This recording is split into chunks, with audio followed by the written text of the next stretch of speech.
नाशिकच्या घटनेचा मुख्यमंत्री तथा गृहमंत्री देवेंद्र फडणवीस यांच्याकडून आढावा घेण्यात आलाय।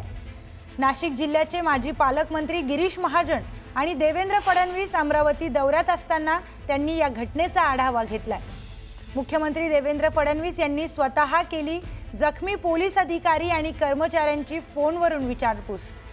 नाशिक शहरातील परिस्थिती नियंत्रणात, तर गिरीश महाजन यांच्याकडूनही आढावा घेतल्यानंतरची माहिती समोर आली आहे।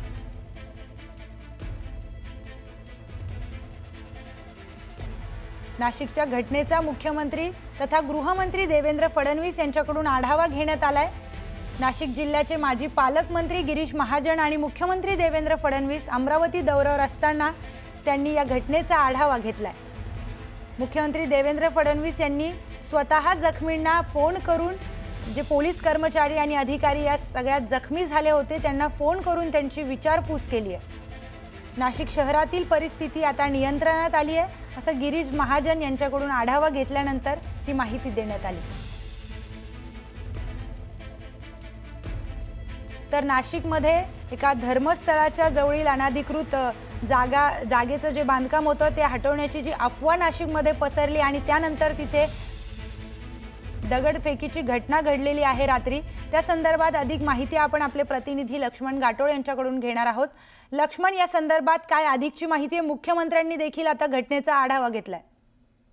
नाशिकमध्ये काल रात्री जी पोलिसांवर दगडफेक झाली या सगळ्या घटनेप्रकरणी राज्याचे मुख्यमंत्री आणि गृहमंत्री देवेंद्र फडणवीस यांनी स्वतः या सगळ्या प्रकरणाचा आढावा घेतलेला आहे। ते अमरावती दौऱ्यावर आहे आणि अमरावती दौऱ्यावर असताना नाशिक जिल्ह्याचे माजी पालकमंत्री गिरीश महाजन हे देखील देवेंद्र फडणवीस यांच्या सोबत होते। त्याच वेळेला गिरीश महाजन यांच्याच फोनवरनं देवेंद्र फडणवीस यांनी नाशिक शहराचे पोलीस आयुक्त संदीप कर्णिक यांच्याशी देखील चर्चा केलेली आहे। या संपूर्ण घटनेचा आढावा स्वतः मुख्यमंत्री देवेंद्र फडणवीस यांनी घेतल्याची माहिती आहे। इतकंच नाही तर जे अधिकारी कर्मचारी जखमी झालेले आहे त्यांची देखील फोनवरून त्यांनी विचारपूस केलेली आहे आणि या सगळ्या प्रकारानंतर सगळी माहिती घेतल्यानंतर गिरीश महाजन यांनी देखील माहिती दिलेली आहे की नाशिक शहरातली सगळी परिस्थिती जी आहे ती संपूर्णतः नियंत्रणामध्ये आहे आणि आता कुठल्याही प्रकारचा तणाव या परिसरामध्ये नाहीये।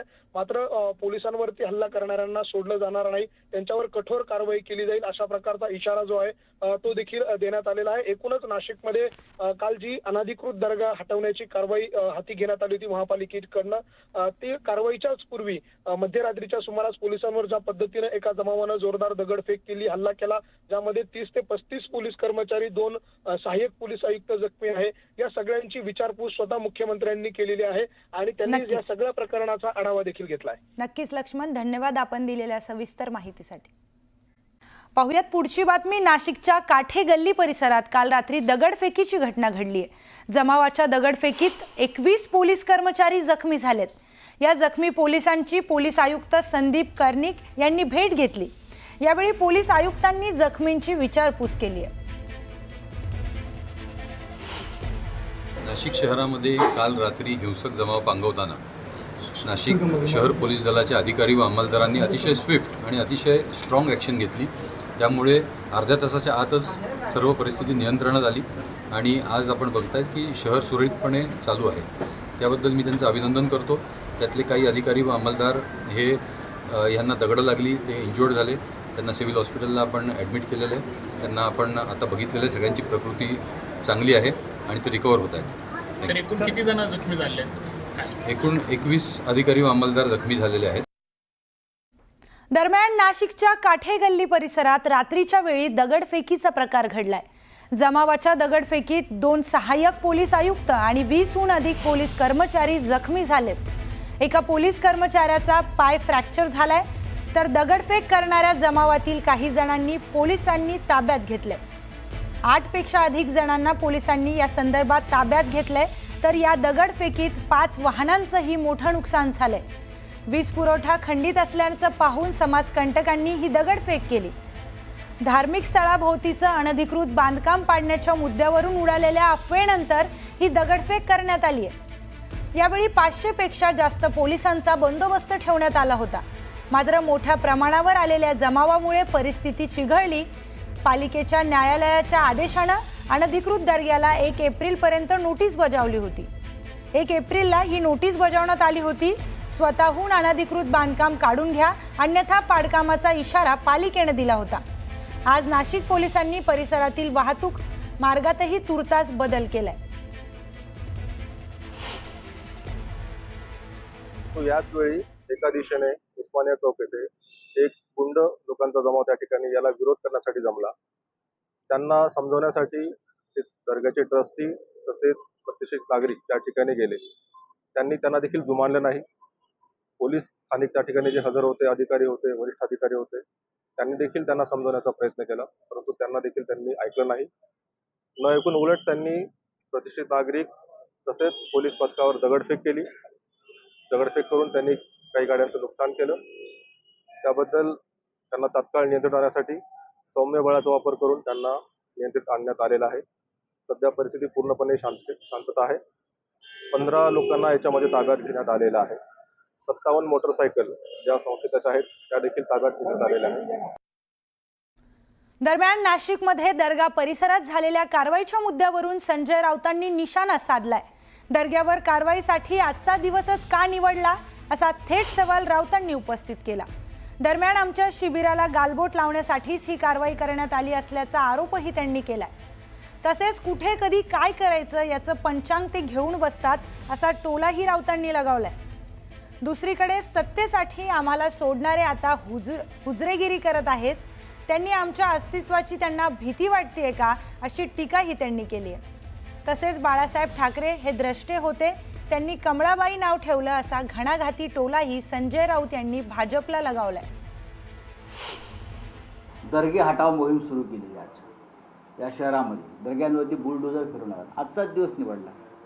गोंधळ निर्माण व्हावा, आज या शिबिरावरचं लक्ष दुसरीकडे जावं म्हणून दर्ग्यांवरती बुलडोजर टाकायचा किंवा मशिदींवरती बुलडोजर मारायचा, हे कसलं लक्षण आहे?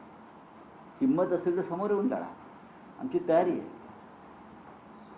तुम्हाला वातावरण नासवायचं, वातावरण खराब करायचं, पण ज्यांना देशच तोडायचा आहे त्यांनी दर्गे तोडले, याचं काय आश्चर्य वाटण्याचं कारण नाही.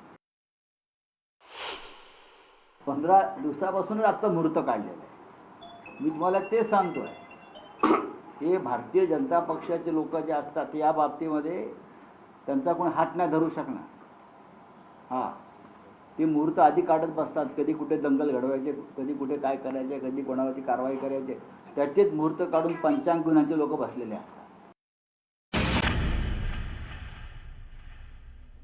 याचबरोबर बातम्यांचा वेगवान आढावा घेऊयात सुपरफास्ट 100च्या माध्यमातून.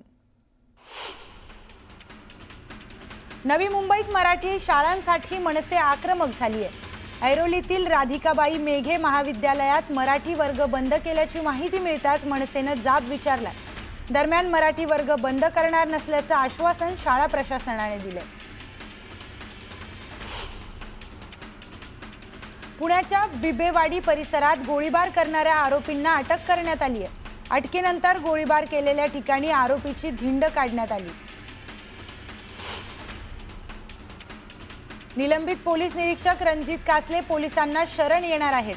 कासलेनं नवा व्हिडिओ प्रसारित केलाय. सिस्टमच्या विरोधात जास्त दिवस लढता येत नाही, यामध्ये माझा बळी जाणार हे मला माहिती आहे, असं कासले म्हणालाय. पुण्यातील तनिषा भिसे मृत्यू प्रकरणाचा अहवाल पूर्ण झालाय. ससून रुग्णालयाकडून पोलीस आयुक्तांकडे अहवाल सादर केला जाणार आहे.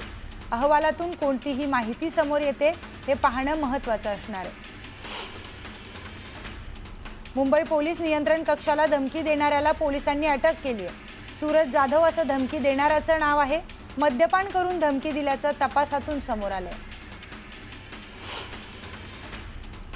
बुलढाण्याच्या हिवरखेडमधील राड्या प्रकरणी 34 जणांना अटक करण्यात आली आहे, तर 60 जणांवर गुन्हा दाखल करण्यात आलाय.